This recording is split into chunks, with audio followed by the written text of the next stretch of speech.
Another thing that jumped out to me in your course is another AI use case you talked about that I would love to hear a little more about. You had mentioned that AI can help match anonymous visitors with the right customer profile or ID.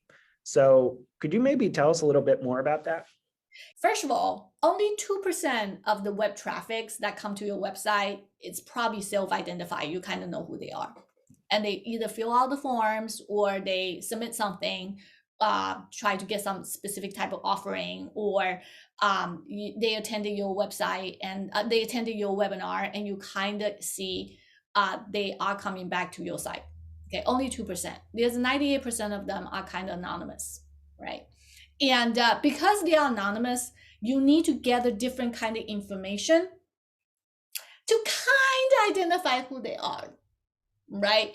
So that's why they have something called the reverse IP technology, right? So when you come into a specific website, there's IP associated with it, right? 38.0.285 point something, which is a number. And there's a tool kind of can look at that, the IP, and see who owns it.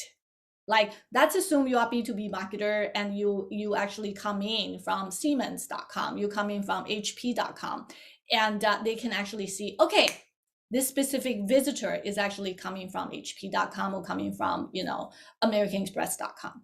So they can use that IP address.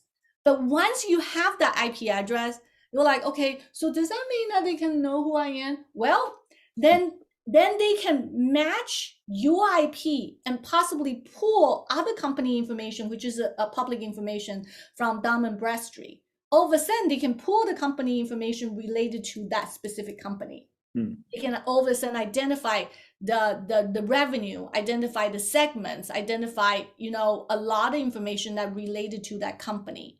And in some instances, they can even identify who are the potential persons are, okay?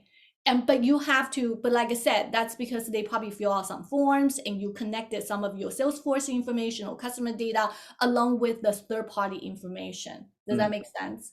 So then the to understand an anonymous visitor is like that person come and you know who they are magically. It doesn't happen that way. You have to use multiple different tools, and you have to make sure that the tools pull the relevant information to tie with that visitor, and all of a sudden additional company information can be filled out.